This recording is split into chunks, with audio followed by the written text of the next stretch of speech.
Buenos días, mis hermanos. El Señor les bendiga ricamente en esta mañana. Sean todos bienvenidos a la Iglesia Bautista Verdad y Vida en Sauer Ranches. Saludamos a todos los presentes, saludamos también a aquellos que nos siguen a través del internet, a través del Facebook. Estamos haciendo algunas reparaciones en los equipos para perfeccionar todo el trabajo, así que hoy vamos a transmitir desde el teléfono otra vez. Y bueno, pues un gozo verles, mis hermanos, un gozo estar en la casa de Dios y juntos adorar al Señor con estos preciosos himnos, ¿verdad? Y bueno, pues la mamá Margarita, que está ahí de regreso, ya le dieron licencia en el trabajo, que bueno, gloria a Dios, ¿verdad? A María, que tanto tiempo hacía. Ya ella había estado por acá, pero yo, el día que usted vino, yo no estaba. Gusto verle, mi hermana María, que extrañábamos mucho. Gracias por su agua, no ha faltado ahí. Esa botellita que ustedes ven cada domingo, la hermana María es quien la manda.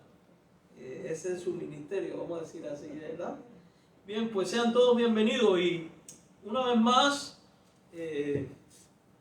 vamos a buscar 1 Tesalonicenses capítulo 1, versículo 5 y pareciera que estamos trabados aquí, pero no estamos trabados. El problema es que queremos profundizar bien en lo que enseña la palabra de Dios. De hecho, extendimos un sermón más el versículo porque hay algunas cosillas que al examinar el texto pues saltan a la luz y no quiero dejarlos pasar por alto porque sería muy fácil dar un sermón superficial de 3 puntos y cuando en realidad podemos profundizar un poco más en las verdades que aquí encontramos en la palabra del Señor nuestro Dios. Hoy les voy a pedir, sobre todo en unos minutos, que prestemos especial atención al texto que va a estar en la pantalla, no ahora, después, porque es un recurso gráfico que hacemos bien en estar atentos, porque lamentablemente ustedes saben cómo son cuando uno traduce de un idioma a otro, no siempre se traduce palabra por palabra y no siempre es posible. Y yo creo que una traducción de palabra por palabra de este versículo arroja mucho a luz al significado y a la verdad que Dios quiere comunicarnos. Amén. Bien, dice así: nuestro evangelio no llegó a vosotros en palabras solamente, sino también en poder, en el Espíritu Santo y en plena certidumbre, como bien sabéis cuáles fuimos entre vosotros por amor de vosotros. Oremos. Padre, gracias te damos por tu palabra, la Biblia. Suplicamos que en este momento nos asistas con tu Santo Espíritu para que podamos, oh Padre, entender todas aquellas cosas que tú has tenido a bien dejar en ella para nuestra edificación. Suplicamos tu bendición y tu vida en el nombre de Jesucristo, tu Hijo amado, el cual es Señor y Dios. Amén. Mis queridos hermanos, cuando nosotros leemos este pasaje, para ubicarnos en contexto, recuerde que estamos todavía en la introducción del libro. Pablo está dando gracias a Dios por la vida de los tesalonicenses. Él había recordado la obra de su fe, el trabajo de su amor, también había recordado sus vidas firmes en el Señor y está dando las evidencias de por qué él creía que los tesalonicenses eran un pueblo elegido por Dios. Y una de las cosas que le llevan a esta convicción es el hecho de cómo llegó el Evangelio. Ese Evangelio que vimos también que es uno y que es único, ¿verdad? Y es entonces cuando llegamos a este pasaje donde dice que el Evangelio había llegado a ellos no solo en palabras, lo cual no excluye la palabra. Evidentemente excluye la palabra humana, la palabra terrenal, porque se hace uso de la palabra de Dios, de la palabra que es sazonada con sal, dijimos, pero ahora comienza a enlistar otras cosas. Y es que el Evangelio no solo había llegado en palabra a los tesalonicenses, también había llegado ¿cómo? En poder. Y el texto dice, y en Espíritu Santo, y en plena certidumbre, ¿verdad? Bueno, pues nosotros, para una buena comprensión de lo que el apóstol Pablo le estaba comunicando a la iglesia por medio de esta epístola, creemos que es saludable que examinemos el texto tal y como aparece en el original griego y para ello haremos uso del Nuevo Testamento del texto Receptus en griego y lo traduciremos palabra por palabra. Y quiero que preste atención a ese versículo que va a estar aquí en su pantalla. Si usted lo puede leer, gloria a Dios. Espero que lo pueda hacer. Yo sé que va a entender lo que yo quiero comunicar. Ese es el texto tal y como aparece en el griego. Tal y como aparece en el griego. Oti tu evangelium enon o genen eis una es logos. El evangelio no llegó a vosotros solamente en logos, palabra. Phonon alakai en dunamei. Esta palabra que usted ve aquí, kai, es i. En griego, en dunamei es poder. Yo quiero que usted observe el patrón que viene siguiendo el texto en griego. Fíjese. Kai en dunamei. Y en poder, ¿verdad? Kai en Neumati Agio. Y en Espíritu Santo. Kai en y en pleroforia. Y en certidumbre. ¿Puede usted ver lo que yo estoy mirando aquí? Ponme la siguiente diapositiva, por favor. ¿Puede usted ver esto, mis hermanos? La repetición de en logo, kai en dunamei, kai en pneumati agios, kai en pleroforia. O sea, la repetición de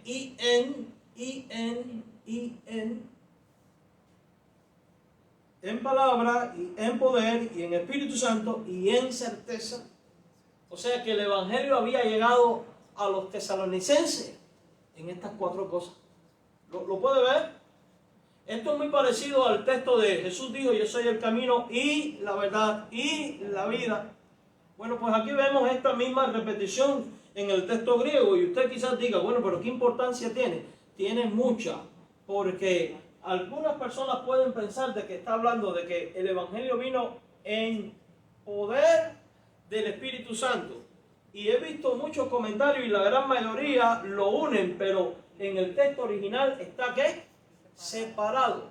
Y en poder y en Espíritu Santo. Claro está, es en el poder de Dios, en el poder del Espíritu, pero marca como una diferencia que además del poder vino en Espíritu Santo, no en el Espíritu Santo, no. Y en Espíritu Santo. En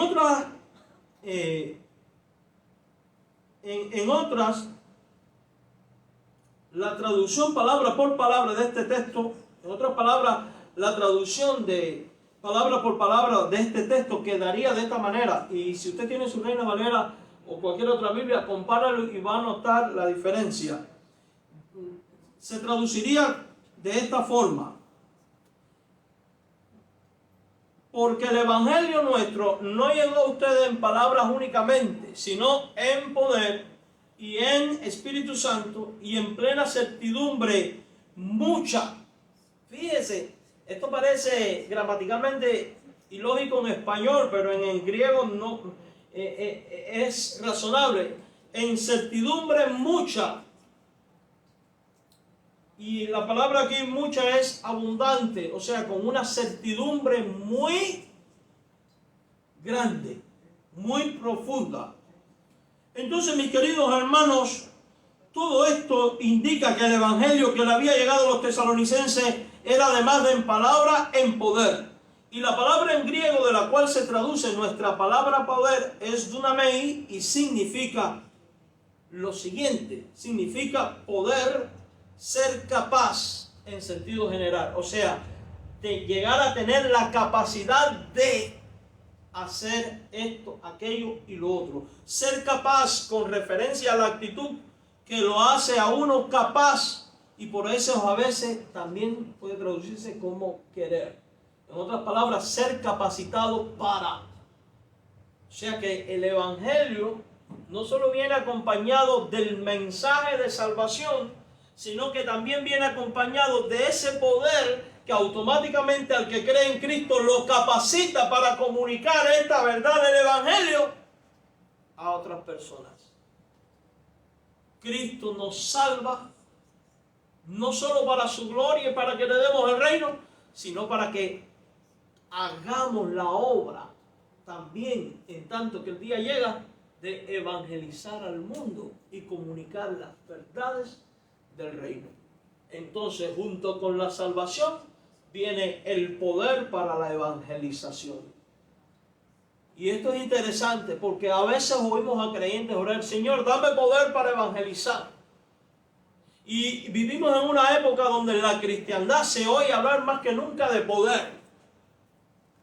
Y todo el mundo asocia el poder de Dios con echar fuera demonios, el poder de Dios para ver milagros, el poder de Dios para hablar en lenguas, el poder de Dios para profetizar, el poder de Dios para esto y para aquello. Y todo el mundo asocia el poder de Dios con lo sobrenatural, pero cuando nosotros vamos a la Biblia y ahondamos más en lo que implica el poder de Dios, vemos que eso va mucho más allá. Y en el término de nosotros como pueblo de Dios, llamado a evangelizar y a comunicar la verdad de Dios, el poder de Dios entonces en nosotros, en ti y en mí, no es otra cosa que la capacitación que nos da Dios para testificar a toda criatura de nuestro Señor y Salvador Jesucristo. Y vamos a ver que yo no tengo que estar pidiendo: Dios, dame poder, porque junto con nuestra conversión, Dios ya nos faculta y nos da el poder para hablar a otros de Cristo. ¿Dónde vemos esto? Porque alguno podría decir: pero ¿cómo voy a hablar de Cristo si yo no he sido entrenado en un curso de evangelismo? Yo no he pasado un discipulado. Bueno, no creo que el endemoniado gadareno tampoco lo hubiera pasado.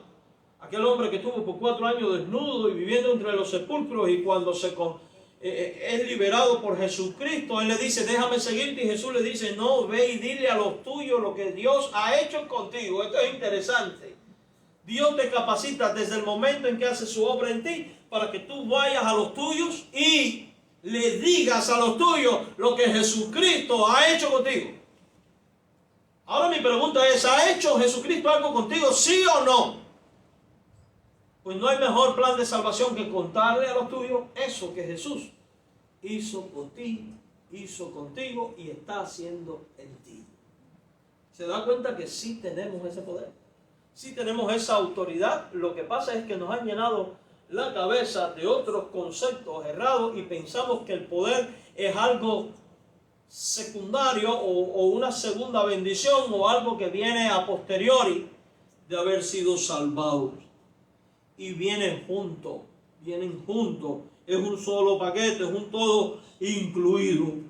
En 1 Tesalonicenses 1:5 la palabra dunamei o poder tiene el sentido de posesión de influencia controladora.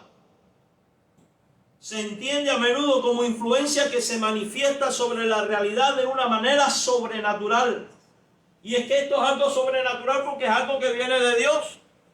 Automáticamente, cuando usted cree en Cristo, de manera sobrenatural, Cristo te va a usar para su gloria, porque no solo te adopta como su hijo, sino que además te constituye y te hace miembro de un pueblo que es sacerdotal y que es reinante, porque nosotros cuando creemos en Cristo venimos a ser pueblo de reyes y de ¿qué? Y de sacerdotes. Te capacita. Surge en todo esto una pregunta: ¿a qué poder o influencia se refiere el apóstol Pablo? Porque esto es importante. Y pareciera tonta la pregunta, pero no lo es. Y es que el diablo también tiene ¿qué? Su poder. Y el diablo también ejerce un poder de influencia sobre el mundo y lamentablemente aún sobre los creyentes. El mundo también ejerce poder y influencia. Nuestra carne, si no vive bajo el control del Espíritu Santo, también ejerce poder y ¿qué? E influencia. Y de hecho la Biblia enseña que uno viene a estar bajo el señorío de aquel a quien sirve. Pero si usted y yo hemos creído en Jesucristo como Señor y Salvador, y estamos viviendo para la gloria de su nombre, porque hemos entendido el Evangelio y nos hemos convertido, evidentemente, no es el poder del mundo, no es el poder del diablo, no es el poder de la carne el que está en ti, es el poder de Dios. Por tanto, cuando Pablo habla aquí, está hablando del poder de Dios, del poder del trino Dios, del poder de Cristo, del poder del Espíritu Santo de Dios. Y es que en la Biblia el poder en este marco siempre va asociado con el poder de Jehová, con el poder del Espíritu de Dios o con el poder de Cristo. Esto es algo que no se discute. Pablo está hablando del poder de Dios. Ese poder de Dios que se manifiesta en una realidad presente en todos los que han creído en Cristo. Mire Efesios 1:19. Y voy a leerlo en la nueva traducción viviente de la Biblia. Efesios 1:19.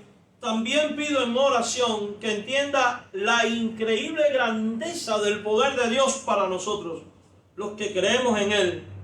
Es el mismo gran poder. Interesante esto. Ahora Pablo, que es la misma persona que escribe a los tesalonicenses, por tanto, si yo quiero profundizar en qué pensaba Pablo del poder de Dios, yo tengo que ir a otros escritos de Pablo para ver qué dice al respecto. Ahora, si Pablo es alguien que dice que su evangelio no fue aprendido, sino que lo recibió por revelación de Jesucristo, entonces aquí es válido también para entender lo que Pablo cree del poder, lo que enseñó Jesucristo acerca del poder. Y cuando voy a Pablo, en este caso a los Efesios, resulta que nos encontramos al apóstol intercediendo ante Dios, rogando ante Dios, orando por los creyentes. Y amados hermanos, déjenme preguntarle algo. ¿Qué diferencia existe entre tu fe y la de los Efesios? ¿Qué diferencia existe entre tu persona como cristiano y las personas del primer siglo del cristianismo, miembros de la iglesia de Efesios, en cuanto a relación con Dios? Ninguna. Tenemos al mismo Dios, al mismo Cristo, la misma naturaleza de pecado, la misma relación con Dios, salvados de la misma manera, estamos en las mismas condiciones de vida, expuestos todo el tiempo, tenemos la misma misión. Por tanto, aquello que Pablo ora en favor de los efesios es también una intercesión que podemos hacer nosotros por los creyentes de hoy. Y es que la necesidad de los efesios como creyentes es la necesidad de cristianos. Y si es la necesidad de cristianos, es también necesidad nuestra. Y yo quiero que preste especial atención a este versículo. ¿Qué es lo que pide Pablo a Dios en favor de los efesios? Pido en oración que entiendan. Entonces quiere decir que es importante que los creyentes entiendan lo que Pablo dice. ¿Entiendan qué cosa? La increíble grandeza del poder de Dios. Eso quiere decir que los cristianos tenemos que entender la increíble grandeza de ¿qué? Del poder de Dios. No podemos vivir ignorantes al poder de Dios. No podemos vivir indiferentes al poder de Dios. Y si usted no lo ha descubierto y no lo ha aprendido, pues investigue y profundice. Bueno, pastor, hoy se habla más que nunca del poder de Dios. Es cierto, se habla mucho del poder de Dios, pero yo no creo que se esté enseñando de la increíble grandeza del poder de Dios, porque cuando miro predicaciones acerca del poder de Dios, lo veo muy limitado y solamente limitado al campo de señales, milagros, sanidades, echar fuera demonios, etcétera, etcétera. Poder para declarar y que sea hecho esto, aquello y lo otro, que no tiene nada que ver con eso, eso no es bíblico. Y vemos que hay una distorsión del concepto bíblico del poder de Dios. Y hay una mentalidad muy limitada. El poder de Dios va mucho más allá que todo eso. Es el poder de Dios que se manifiesta en la providencia cada día de nuestro sustento y cuidado. Porque dígame que no es gracias al poder de Dios que vivimos, existimos, subsistimos, trabajamos. El poder de Dios que se manifiesta dándonos fuerzas para trabajar. El poder de Dios que se manifiesta en nuestra vida dándonos ánimo para enfrentar los momentos difíciles.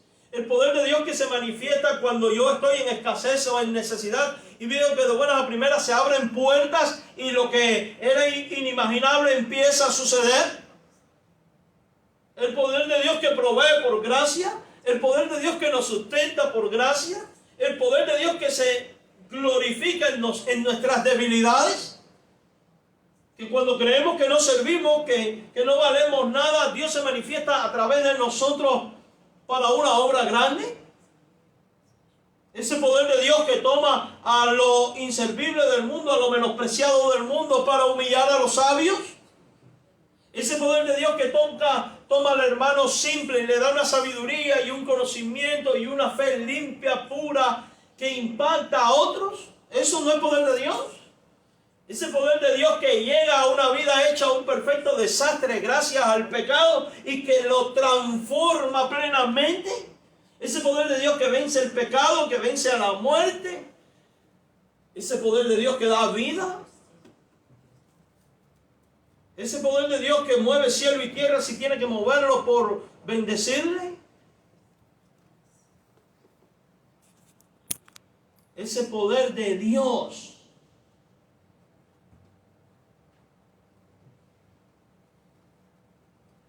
¿se da cuenta? Y pudiéramos estar hablando toda la mañana y probablemente por la eternidad de la increíble grandeza del poder de Dios. ¿Se da cuenta entonces cuando usted compara esto que hemos dicho con lo que estamos acostumbrados a oír comúnmente del poder de Dios, que en realidad la cristiandad de hoy tiene un concepto muy limitado del poder de Dios, aun cuando se habla más que nunca de esto? Y tienen un concepto muy distorsionado porque lo asocian nada más con los eventos sobrenaturales. Y sí, el poder de Dios se manifiesta también en cuestiones sobrenaturales. Cuando oramos y un enfermo se sana, ¿Dios puede sanar? Claro que sí, creemos en los milagros.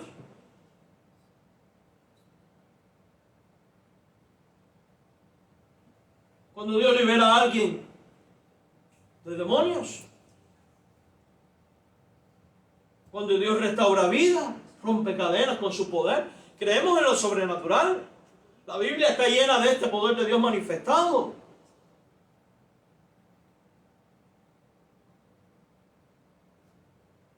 Los que están estudiando conmigo el jueves el libro de Éxodo, las 10 plagas, ¿qué cosa eran? Manifestación del poder de Dios. Aún las plagas son manifestación del poder de Dios. Porque es que todas las cosas están bajo el control y la autoridad y el poder ¿de quién? De Dios. ¿Se da cuenta entonces por qué tenemos necesidad de profundizar y conocer bien la increíble grandeza del poder de Dios? Pero aquí hay algo más y algo muy interesante y es algo que no podemos pasar por alto y que hacemos bien en prestar atención. Y es que el poder de Dios, ¿sabe para quién es? ¿Qué dice el texto? La increíble grandeza del poder de Dios para... Oiga, el poder de Dios es para nosotros los cristianos. El poder de Dios es para ti. El poder de Dios es para ti, iglesia de Cristo. Porque por el poder de Dios subsistimos, por el poder de Dios vivimos, por el poder de Dios hacemos la misión, por el poder de Dios hacemos lo que hacemos, dependemos íntegramente del poder de Dios. Ese poder que nos toma, nos controla, nos capacita y nos usa para su gloria. Pero ¿dónde radica el problema? Que en ocasiones nos falta la fe y no confiamos en el poder de Dios. En ocasiones confiamos más en nuestro intelecto y en nuestra capacidad y nos olvidamos de descansar y esperar en el poder de Dios. Y es que el desespero propio del hombre nos lleva a la falta de fe. La impaciencia nos lleva a olvidarnos que en ocasiones hay que esperar a que el poder de Dios se manifieste. El poder de Dios es para ti, por tanto el poder de Dios siempre se va a manifestar para contigo. Si hiciéramos una lista en este momento de cuántas veces has visto tú como cristiano el poder de Dios obrar en tu vida, ¿tendrías razones para enumerarlo? ¿Tendrías testimonios? Estoy convencido que sí. Por eso Pablo dice, pido en oración que entiendan la increíble grandeza de ese poder de Dios que es para ti. Es necesario entenderlo. No basta un sermón para profundizar en esto. Cuando usted salga de aquí, usted debe dedicarse a buscar en la Escritura, a meditar y a profundizar en ello y a enriquecer su vida de esta verdad. Porque ese poder de Dios es para nosotros. No es para el mundo entero, fíjese. El poder de Dios es para los que creemos en Él, dice la Biblia. Es el mismo gran poder. Y algunos estarán extrañados diciendo, un bautista hablando del poder de Dios, sí. Es que hay algunos grupos denominacionales que hacen énfasis en esto, que se han apropiado del poder de Dios como si fuera prerrogativa exclusiva de ellos. ¿Usted cree que si nosotros como cristianos no dependiéramos del poder de Dios hubiéramos llegado hasta el siglo XXI? Después de pasar tanto martirio y tanto sufrimiento. Aquí es donde vemos que las puertas del Hades no prevalecen contra la iglesia de Cristo. Eso es manifestación del poder de Dios. Porque Cristo cuida a su iglesia y le cuida de manera poderosa. ¿Cuántas veces no han habido iglesias y hemos estado como iglesias en circunstancias lamentables donde pensamos que todo está por terminar o todo ha terminado o estamos rumbo a terminar y vemos manifestarse el poder de Dios?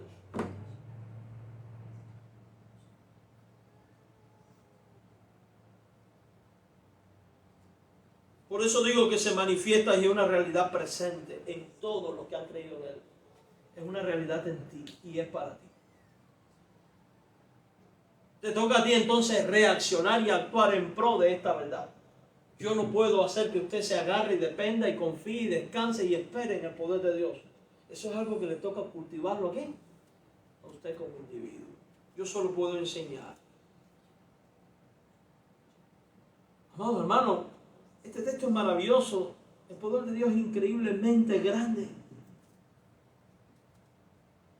Estamos hablando de ese poder de Dios que obró en la persona de Jesucristo y le exaltó. Es el mismo poder. Porque Dios es el mismo ayer y hoy y por los siglos, y en Él no hay sombra de variación. Dios no cambia. Y preste especial atención. ¿Tuvo poder Dios para levantar a Cristo después de 3 días de muerto? Claro que sí, creemos en la resurrección. ¿Ascendió Cristo al cielo? Creemos en la ascensión. Creemos que está sentado a la diestra de Dios Padre. Creemos que debía venir a reinar en gloria. Creemos que delante de Él se doblará toda rodilla. Pero todo esto que Jesús hizo es el resultado del poder de Dios obrado en Él. Jesús dijo que mayores obras que Él haríamos. Y es que el poder que obró en Cristo no es distinto al poder que obra en ti y en mí. El poder de Dios con Él no es distinto al nuestro. Y alguno podrá decir, pero ¿cómo usted puede decir que el poder que hubo en Cristo es también para mí? Si Cristo es el eterno Hijo de Dios, es también para ti. Y yo no quiero que usted me haga caso a mis palabras, yo quiero que usted lo vea en la Biblia. Porque estamos hablando de, por ejemplo, ese poder que le resucitó de los muertos. El mismo poder de la resurrección de Dios es el que está sobre ti y sobre mí. Efesios 1:19. ¿Y cuál es la supereminente grandeza de su poder? Y nuevamente hay esta enseñanza de su poder para con nosotros los que creemos. La supereminente grandeza del poder de Dios para con quién es? Para con nosotros los que creemos. Según la operación del poder de su fuerza. Según la acción del poder de la fuerza, en este caso ¿de quién? De Dios. Y mira el verso 20. Hablando de ese poder que operó en el poder de su fuerza, dice, la cual operó en Cristo, resucitándole de los muertos. El poder que opera en ti y en mí es el mismo poder que operó en Cristo.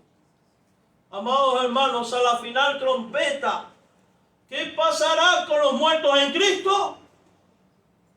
¿Qué pasará? Resucitarán. ¿Cree usted que por usted mismo y por esfuerzo propio el hombre puede resucitar? No. ¿Puede un hombre resucitar a otro? Tampoco. ¿Se da cuenta que usted va a ser hecho partícipe del poder de la resurrección? Y si Cristo no resucitó, vana vez el mensaje. Cristo es primicia de los que durmieron en Él. Él es el primero que resucitó con un cuerpo glorificado para nunca más morir. Siendo Él la evidencia de que el poder de la resurrección también se va a operar en ti y a mí. Así que esto llena nuestra vida de esperanza y de consolación. ¿Se da cuenta por qué el Evangelio es un mensaje consolador y esperanzador? Porque cuando una persona escucha que por causa del pecado está condenado a vivir por la eternidad en el infierno y que la paga del pecado es la muerte, y usted se encuentra con que el poder de Dios se manifiesta a través del Evangelio, de ese Evangelio que te permite conocer a Jesucristo, y de ese Cristo que una vez que te salva, que te limpia con su sangre, que te redime, que te rescata, que te hace hijo de Dios, resulta que además garantiza de que usted un día, a la final trompeta, se levantará con un cuerpo glorificado para estar por siempre con el Señor. ¿No hay algo más glorioso que eso? Dígame que eso no es poder de Dios. El milagro más grande no es un enfermo que se sana.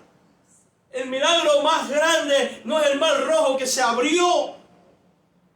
El milagro más grande va a ser resucitar para estar por siempre con el Señor. ¿Se da cuenta por qué el Evangelio es poder de Dios? Porque deshace la depresión, deshace la desesperanza. Porque cuando usted se sabe salvo por la gracia de Dios y sabe que lo mejor está por venir, todas las aflicciones del tiempo presente se enfrentan con fortaleza, con regocijo en Cristo, con ánimo pronto y en esperanza.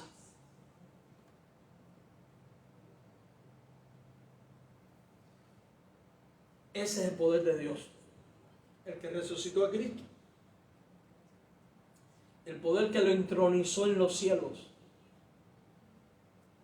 Porque dice el verso 20, el cual operó en Cristo, resucitándole de los muertos, sentándole a su diestra en los lugares celestiales.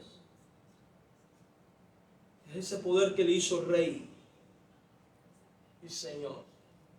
Amados hermanos, gracias al sacrificio de Cristo, ¿qué venimos a hacer nosotros también? ¿Pueblo de qué? Reyes. Y dice la Biblia que reinaremos juntamente con Él. Y dice la Biblia que juzgaremos al mundo como reyes.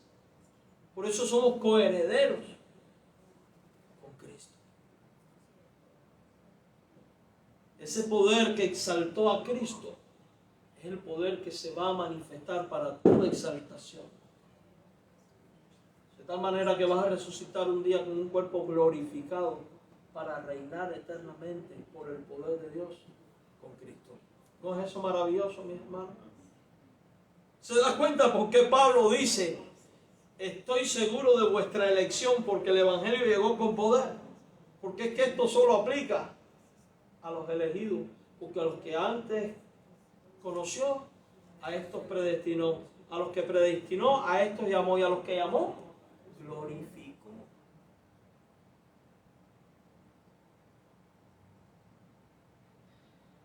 La elección y la predestinación fue por el acto soberano de Dios, pero el llamado y la glorificación fue por el poder manifestado de Dios en Cristo en tu vida y en mi vida. Bendito sea el nombre de Dios, ¿verdad? Amén. Se da cuenta que no podemos pasar por alto esta frase tan simple, sino que hemos de bucear para encontrar más. Ese poder que le puso a Cristo. Y escucha esto, porque esto es importante, porque nosotros vivimos en un mundo y en un tiempo en el cual muchas veces nos sentimos dominados y aplastados y dependientes de. Dominados y aplastados por las circunstancias, dominados y aplastados por los sistemas, dominados y aplastados por los gobernantes, dominados y aplastados por la economía, por la enfermedad, por el jefe. Y por más que buscamos liberación, a veces nos sentimos que mientras nos pasa como la esposa de la policía, que mientras más usted forcejea para librarse, más se aprieta. Y es que eso es lo que suele ocurrir cuando decidimos confiar en nuestro poder y en dar soluciones a las crisis de la vida, confiando en nuestro poder y capacidad, las cosas se aprietan más. Y es en estos momentos de crisis cuando si nosotros recordamos cómo se manifiesta el poder de Dios en ti y en mí, y confiamos en el poder de Dios y descansamos en el poder de Dios, que vamos a poder enfrentar a una crisis. Y vamos a poder testificar de Cristo, porque este poder de Dios sobre todas las cosas es para evangelizar. Estamos hablando de ese poder de Dios que le puso por encima, por cabeza de todas las cosas a Cristo. Mira Efesios 1:21. Recuerda que después dice, lo sentó en la diestra en los lugares celestiales, sobre todo principado y autoridad y poder y señorío, y sobre todo nombre que se nombra no solo en este siglo, sino en el venidero. O sea que el poder de Dios exaltó a Cristo aquí y en la eternidad. Piensa en esto. Cristo está puesto por encima de todo gobierno terrenal, tanto en este siglo como en el venidero. A lo largo de la historia han sido miles los gobernantes en distintos países que se han levantado contra la iglesia de Cristo, pretendiéndola hacer desaparecer y evitando que los creyentes evangelicen.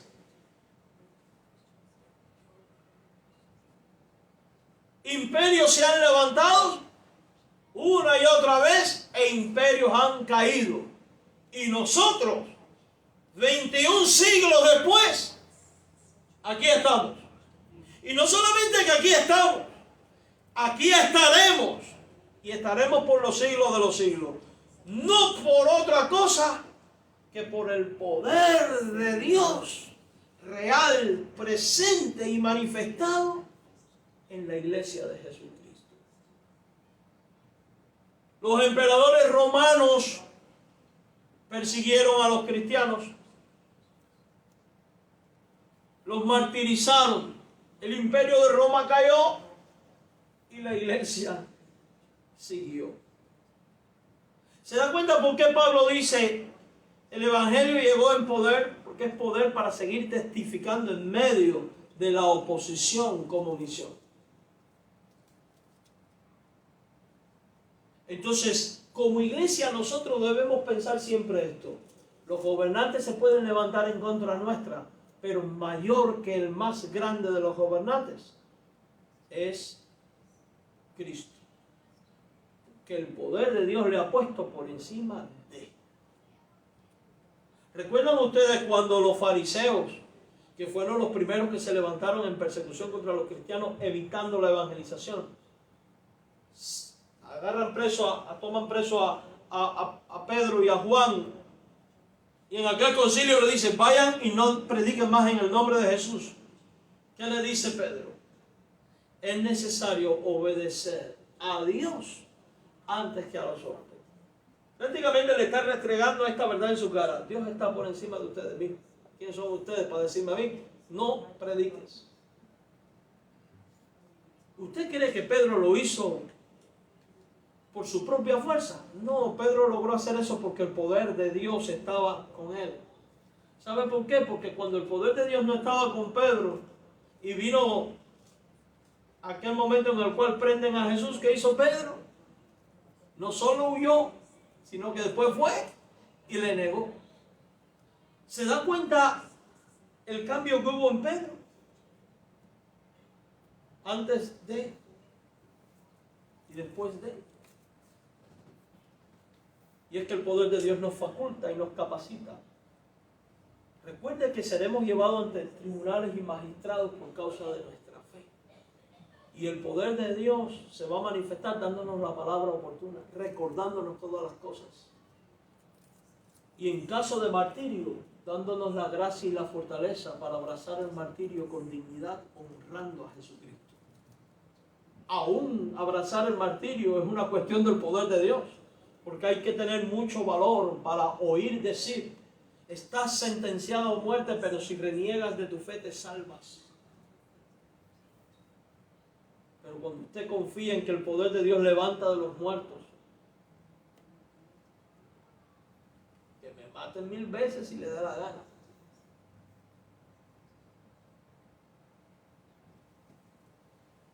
Cristo está sobre todo principado, sobre todo demonio, y poder y señorío.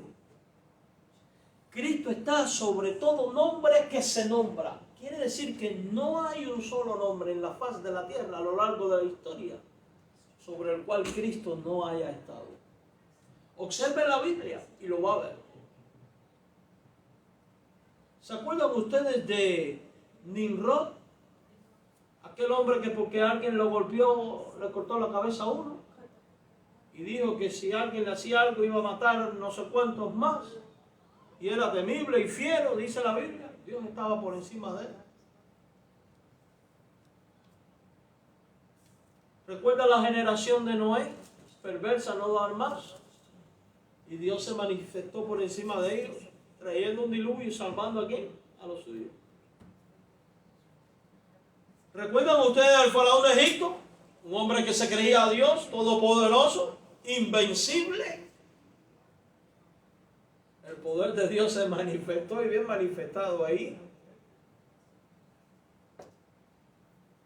En las batallas de las conquistas de la tierra prometida, ¿cuántas veces nos vemos relatos donde Dios abrió los ojos de la gente y ellos vieron los ángeles de Dios operando el poder de Dios?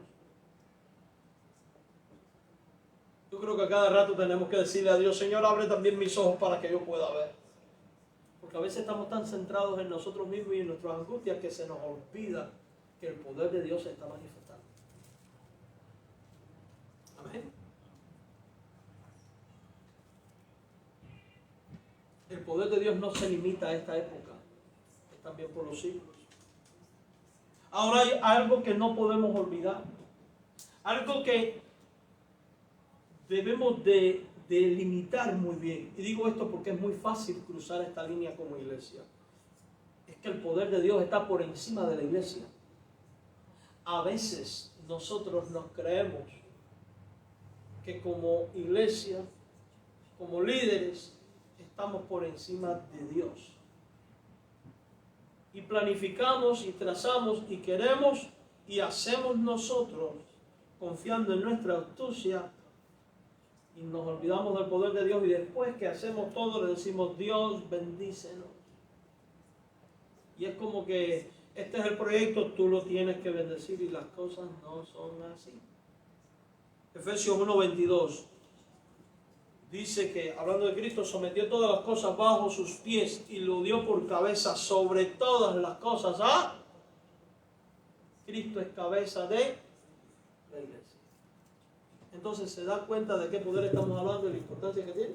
Ahora, ¿por qué es necesario el poder de Dios en la evangelización?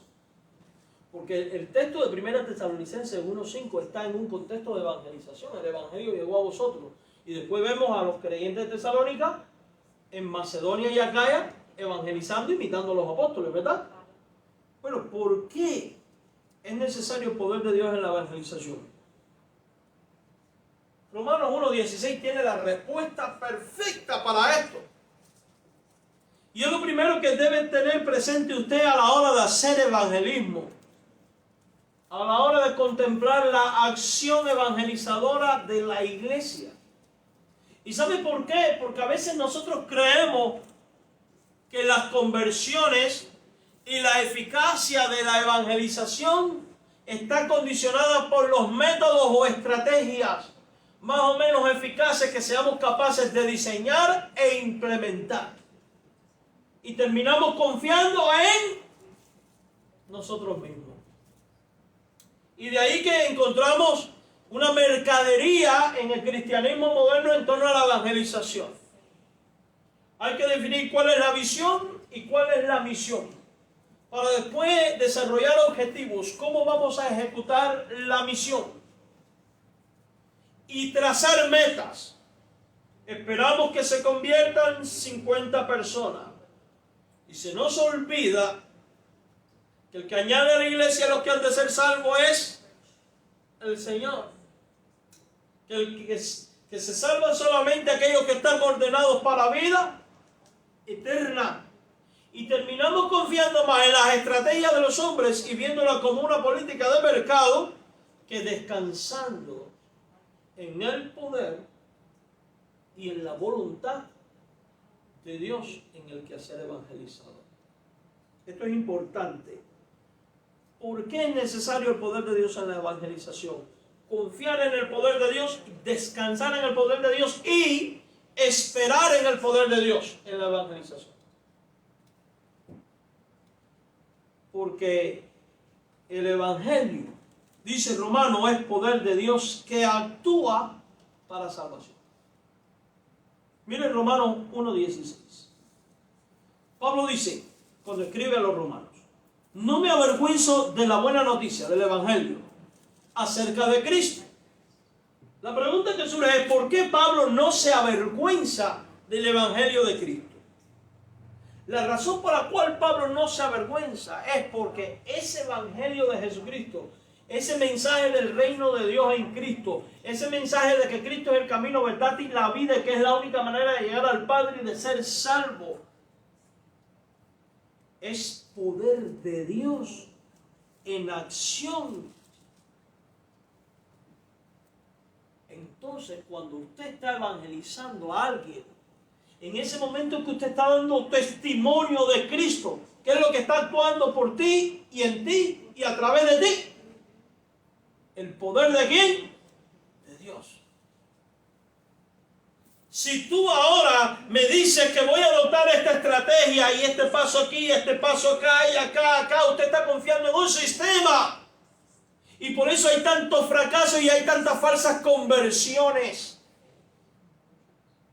Pero cuando usted confía que el Espíritu de Dios va a poner palabra, cuando usted confía en que el Espíritu de Dios le va a recordar todas las cosas, cuando usted confía en que el Evangelio llega, toca, transforma, en que el Espíritu de Dios ilumina, en que Dios quita el corazón de carne y pone el de piedra y pone el de carne, que Dios regenera y hace que la gente nazca de nuevo y que Dios es el que produce el crecimiento, y usted descansa en todo lo que Dios hace en torno a la evangelización. Con el incrédulo, primero, usted va a hallar fuerza para seguir haciéndolo. Usted no se va a desanimar cuando alguien le dice no. Usted no se va a andar preocupando de qué voy a decir y qué no voy a decir. Usted se va a desligar del estrés de cumplir con metas absurdas. Y digo esto porque a veces vemos líderes de evangelismo en grupos de estos celulares en que están desesperados porque mi célula no crece y la del hermano sí. Y enseguida en el nivel de liderazgo empieza a surgir los conceptos de este hermano es mejor líder que este. Porque él ha multiplicado las células. Escuche esto, él ha multiplicado, este no ha multiplicado. ¿Y quién le dijo a usted que es usted quien multiplica y crece y convierte? No podemos dejarnos seducir por estas filosofías, por esta técnica de mercadeo. ¿Qué es lo que sí tenemos que hacer fielmente? Testificar de Cristo. Eso sí, a tiempo y fuera de tiempo. Y testificar en el poder de Dios. Confiando en el poder de Dios, descansando en el poder de Dios. ¿Qué es el poder de Dios en acción? Cuando usted está evangelizando, el poder de Dios se está manifestando. Cuando estamos en un culto de evangelización y el pastor está predicando de evangelismo, ahí se está manifestando el poder de Dios. Convenciendo de juicio, justicia y pecado. Batallando contra los demonios. Porque le voy a decir algo, los demonios vienen al culto. Usted dirá, pastor, ¿los demonios van al culto? Sí. Dice la Biblia que el sembrador salió a sembrar y esparció la buena semilla. Y vinieron las aves y ¿qué? Y la comieron. ¿Cuál es la interpretación que da Jesús de esto? De que el predicador predica y viene el diablo y quita la palabra. Miren, eso no lo vemos, pero es una realidad que ocurre. Cuando estamos evangelizando entramos en una batalla espiritual inmensamente grande. Inmensamente grande. Y que solo se gana por el poder de Dios. Ese poder que reprende al maligno, ese poder que ilumina al que está en tinieblas, ese poder que regenera, ese poder que convence. Es poder de Dios en acción. El poder de Dios en acción con un propósito. ¿Cuál es ese propósito? Dice la Biblia, para salvar a todos los que creen. Sean judíos o sean gentiles. A todo el que cree. Por eso Jesús dijo, para que todo aquel que cree, pues no se pierda. Por eso debemos hacerlo en el poder de Dios. Porque es el que tiene el poder y la facultad para salvar. La estrategia humana no tiene este poder. Las estrategias denominacionales no tienen ese poder. Este poder solamente se manifiesta cuando usted descansa en Dios. ¿Por qué es necesario el poder de Dios en la evangelización? Porque deshace el poder del pecado por los méritos de la obra de Cristo. Porque despoja a la muerte de su poder, produciendo vida eterna en el creyente por el poder de la resurrección de Cristo. Porque glorifica al creyente juntamente con Cristo para reinar con Cristo en la presencia de Cristo por los siglos. Porque por la gracia y el poder de Dios el creyente queda capacitado para ejecutar sus dones y la obra evangelizadora. Mire Efesios 3:7. Nuevamente el apóstol Pablo. ¿Se da cuenta usted que Pablo habla de esto abundantemente?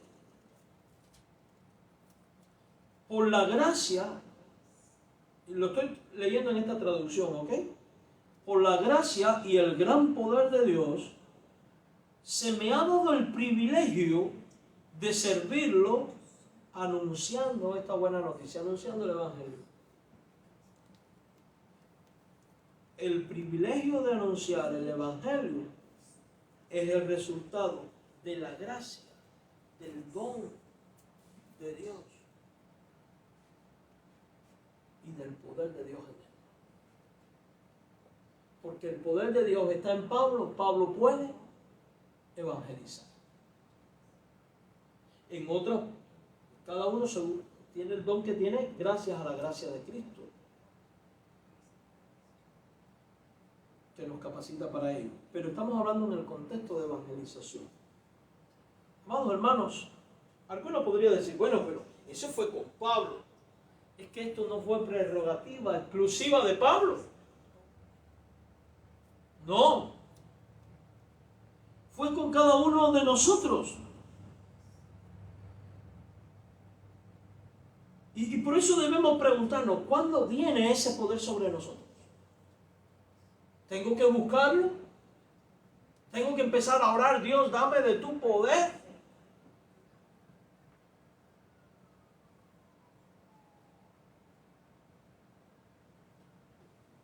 Cuando usted va al libro de los Hechos, en el capítulo 4, versículo 8, del capítulo 2 en adelante, pasando por el capítulo 4, nos encontramos con que Jesús se había dicho, capítulo 1, verso 8, recibiréis poder cuando venga sobre vosotros el Espíritu Santo y me seréis ¿qué?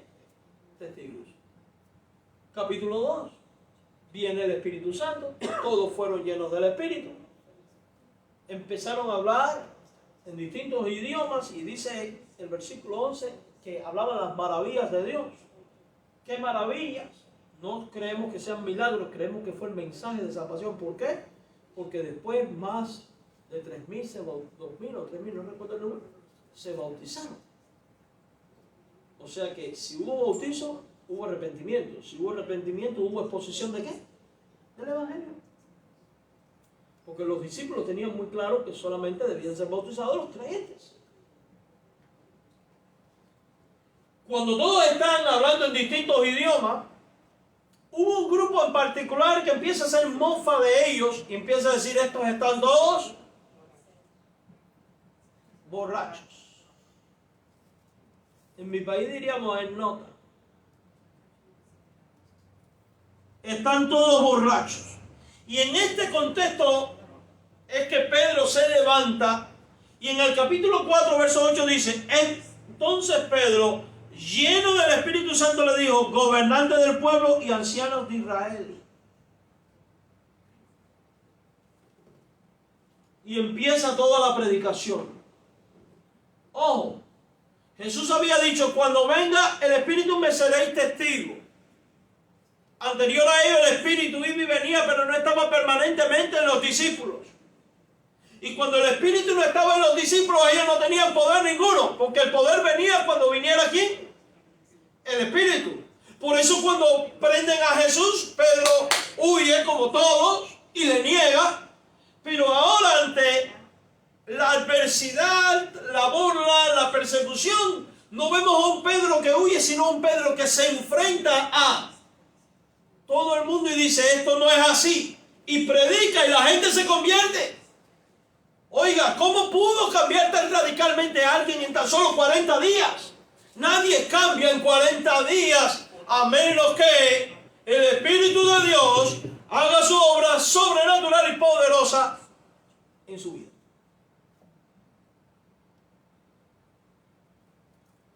Fue este poder venido del Espíritu Santo el que le quitó la ceguera a Pablo y le hizo testificar de Cristo.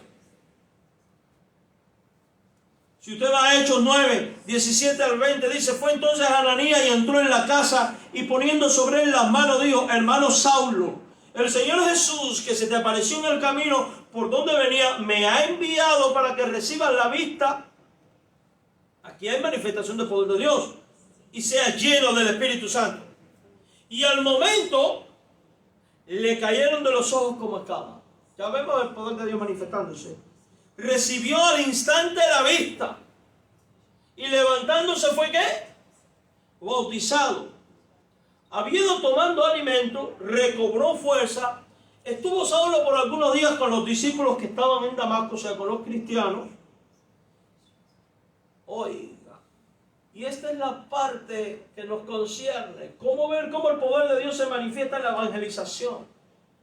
Enseguida predicaba a Cristo. Y no lo hacía en la calle, lo hacía donde hasta ahora no lo habían ido a hacer ni Pedro ni los 12. Nada más y nada menos que en el lugar donde lo habían comisionado para ir a perseguir a los creyentes. ¿Dónde? En la sinagoga.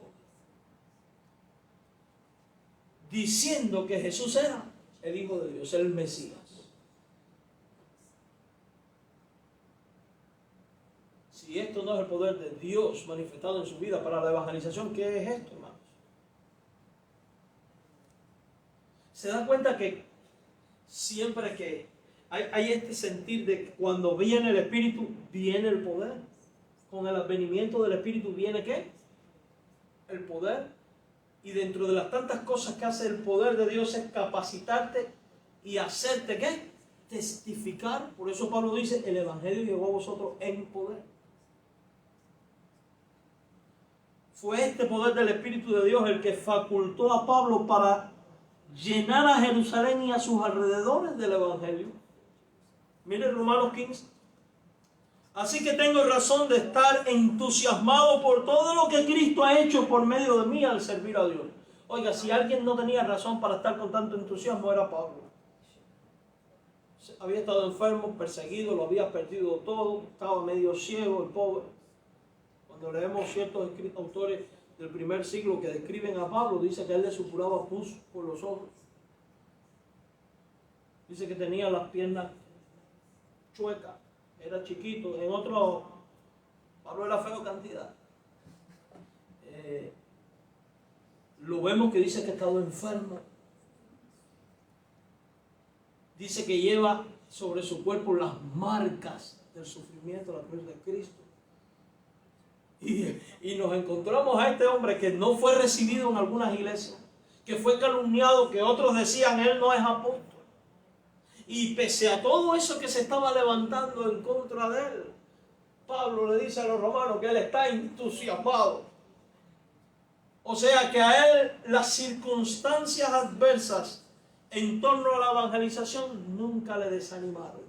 Y es que cuando el poder de Dios está en ti, no hay desánimo. Y está entusiasmado. Y note que Pablo nunca habla de lo que yo he hecho. Él dice, de lo que Cristo ha hecho por medio de mí al servir a Dios. Él le atribuye toda la gloria y la honra y la obra ¿a quién? A Cristo. Al poder de Cristo. Sin embargo, dice él, no me atrevo a jactarme de nada. Y es que verdaderamente, si uno es sensato y entendido del Evangelio, usted no va a tener nunca nada de qué jactarse, porque somos lo que somos por la gracia de Dios. Salvo de lo que Cristo ha hecho por medio de mí. Se me están cayendo los pies. Al llevar a los gentiles a Dios, o sea, a los paganos, a través de mi mensaje y de la manera en que he trabajado entre ellos. Si usted se da cuenta, él ha predicado, él ha trabajado, pero él reconoce que el que hizo todo fue ¿quién? Dios. Y mira el verso 19.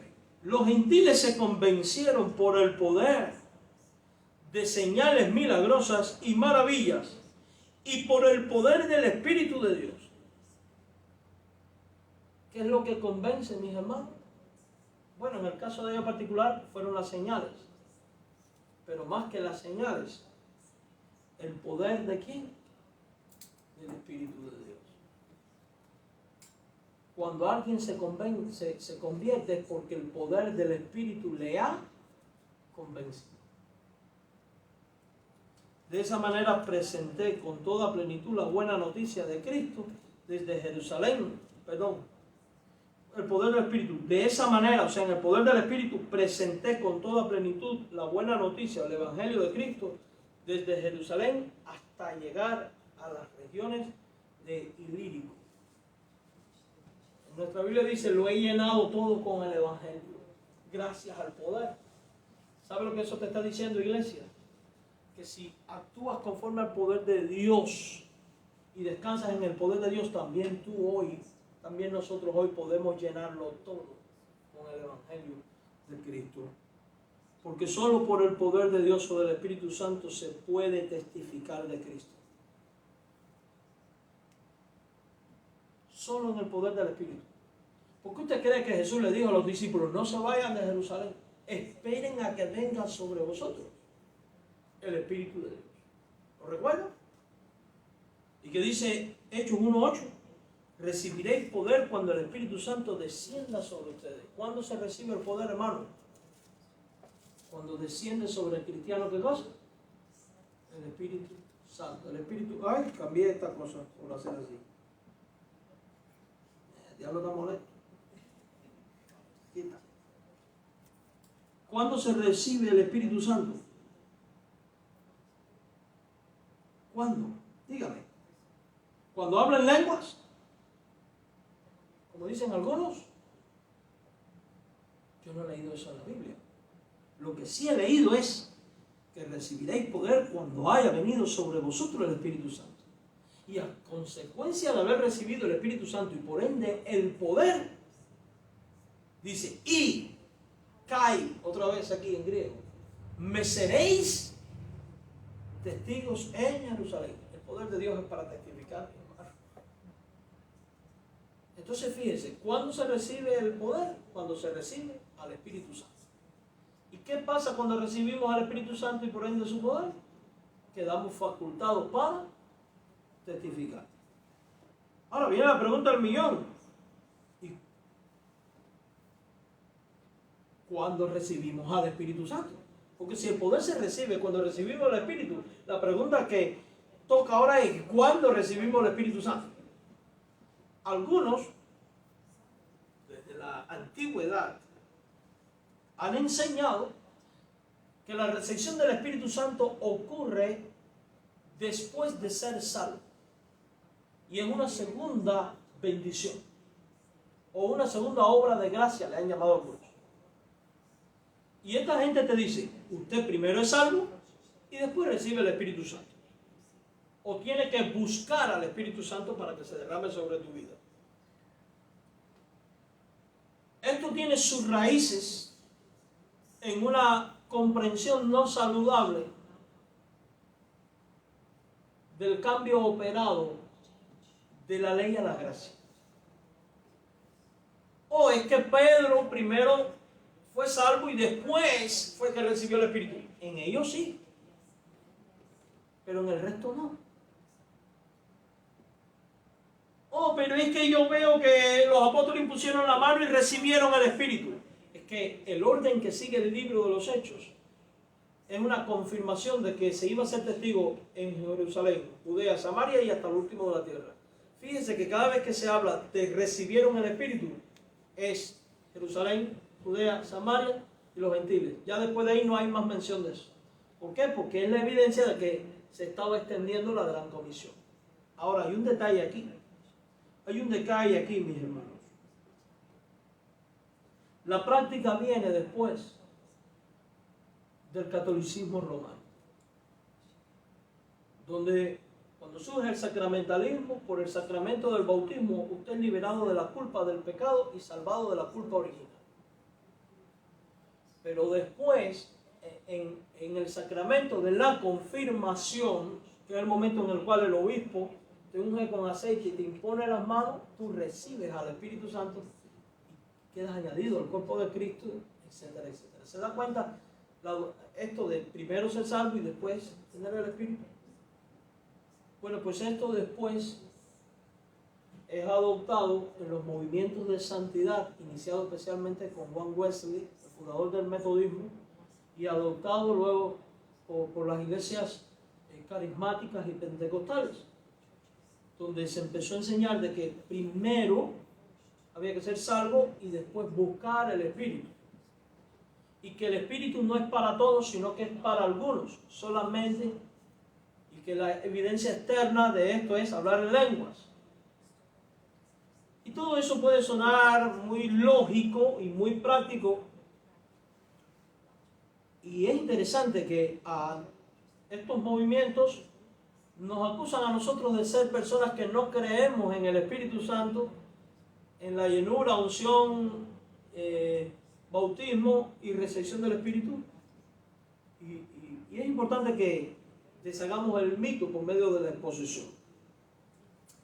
¿Qué dice Filipenses capítulo 1, versículo 13 al 14? Porque aquí lo importante no es lo que digan los sistemas teológicos, lo importante es lo que dice la Biblia. Sé que me estoy extendiendo un poquitín, pero quiero terminar esto. Filipenses 1. De tal manera que mis prisiones, perdón, ese texto está equivocado. Es Filipenses.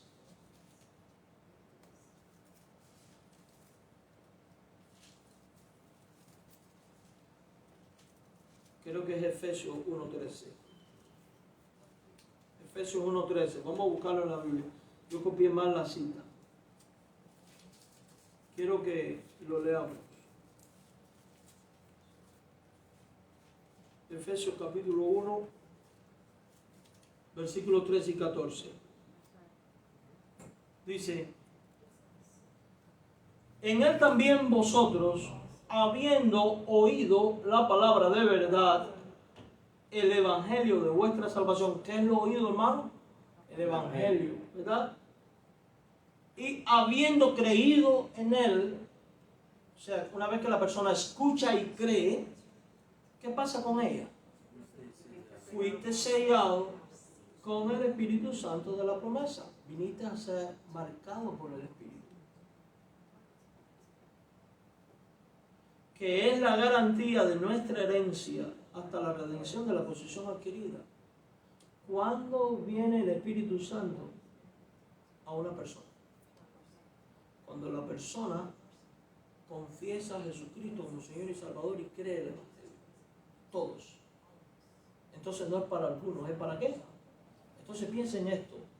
Si el Espíritu viene a usted cuando usted se convierte, y con la venida del Espíritu viene el poder para testificar, quiere decir que desde que usted se convierte, usted queda capacitado por el poder de Dios y autorizado para ser un testigo ¿de quién? De Cristo. Lo anteriormente nos indica entonces que la recepción del Espíritu Santo y el poder que viene de esta para testificar de Cristo es para todos los creyentes, no es para algunos. De hecho, la primera vez en la Biblia donde se da esta promesa está en el Antiguo Testamento, en Joel 2:28, y quiero que preste especial atención. Entonces, después de hacer todas estas cosas, derramaré mi espíritu. La pregunta a continuación es: ¿sobre quién se derrama el Espíritu, hermano? ¿Sobre alguno? ¿O según ese texto, sobre quién? Sobre toda la gente. Y a consecuencia de esto, ¿qué va a pasar? Sus hijos e hijas profetizarán, predicarán. Sus ancianos tendrán sueños, sus jóvenes tendrán visiones. Y los sueños y las visiones eran los medios de revelación en el primer siglo para traer la palabra de Dios. ¿Hay ancianos predicando en la Biblia? Sí. ¿Hay jóvenes también, que era Timoteo? Ahora lo interesante es que esto de Joel 2:28 se cumplió el día de Pentecostés, cuando vemos aquel sermón de Pedro. Porque en Hechos 2:15 al 18, ante la acusación de que están borrachos, Pedro dice: esto es lo dicho por el profeta Joel. Por eso en Pentecostés los 120 resulta que estaban hablando las maravillas de Dios. Los reunidos eran 120. Y los que estaban hablando eran ¿quiénes? Los 120. Entonces el Espíritu viene ¿sobre quién? Sobre toda persona. Yo quiero que preste especial atención aquí en la pizarra. Lo puse en mayúscula a propósito. En el texto original no está así. Miren, Hechos 2:1. Cuando llegó el día de Pentecostés, ¿estaban quiénes? ¿Quiénes estaban? Congregados. Todos. Unánime. ¿Quiénes son estos todos? Los fieles. Los que habían quedado. Hechos 2:3. Cuando se derrama allí el Espíritu y se reparten las lenguas, se le aparecieron lenguas esparcidas como de fuego, asentándose sobre quiénes. ¿Sobre quiénes? Dígalo. Sobre cada uno de ellos. Hechos 2:7. estaban atónitos y maravillados diciendo, mirad, ¿no son galileos todos estos que hablan? Indicando que todos estaban hablando. Y si el advenimiento del Espíritu le daría poder para testificar y ahora todos están testificando, entonces el Espíritu es ¿para quién? Para todos. Al que Dios escoge, predestina, al que predestina llama, y al que llama glorifica y usa. La Biblia dice que la recepción del Espíritu Santo y por ende el poder que capacita para testificar de Cristo es para todos cuanto el Señor nuestro Dios llamare. Y ya con esto termino. Hechos 2:39. Porque para vosotros es la promesa. ¿Cuál promesa? La del Espíritu que te capacita para testificar. Para vosotros. O sea, la audiencia que tenía Pedro en este momento escuchando. La promesa es para todos ustedes, aún los que se habían acabado de convertir y bautizar. Pero Pedro va más allá, dice que la promesa es también ¿para quién? Para sus hijos, o sea, para los creyentes que van a venir. Para todos los que están lejos. Y para cuantos el Señor nuestro Dios llamare. ¿No te ha llamado Dios a ti a salvación? Entonces la promesa también es para quién. Y con la promesa vino el poder de Dios que te capacita. ¿Para qué? Para ser testigo. Por eso Jesús a todos dice, id y haced discípulos. Al que Dios escoge predestina, al que predestina llama. Y por Hechos, este libro de Hechos 2:39 vemos que al que llama le da el Espíritu Santo y capacita para testificar de Cristo. Y esta acción es una de las obras que Dios ha preparado de antemano para que nosotros anduviésemos en ella. Eso significa que nadie puede decir, no estoy capacitado, no tengo el poder para evangelizar. Si usted es cristiano, usted tiene el Espíritu Santo, usted tiene el poder, usted está capacitado. ¿Qué tiene que hacer? Dejar que el Espíritu de Dios le controle y le use. No voy a hablar más acerca del Espíritu porque ese es el tema de la semana que viene. El Evangelio llegó a los tesalonicenses en palabra y en qué, mis hermanos, en poder. Ellos estaban evangelizando en palabras y en poder. La iglesia toda en todo tiempo ha de evangelizar al mundo y hacerlo en palabra y en poder. En ese poder que viene de Dios y que nos capacita para ser testigos de Cristo, que está en nosotros y que simplemente debemos dejar que ejerza su función en nosotros. Amén. Amén. Señor, gracias por este tiempo y la bendición de meditar en tu palabra. Gracias porque tú con el Espíritu nos has capacitado también para dar testimonio de Cristo. Ayúdanos a tener siempre presente la grandeza del poder de Dios para hablar de tu Hijo Cristo a tiempo y fuera de tiempo. Gracias por este tiempo y por tu palabra, Señor. En el nombre de Jesús. Amén. Mis queridos hermanos, en respuesta a lo que el Señor nuestro Dios nos manda,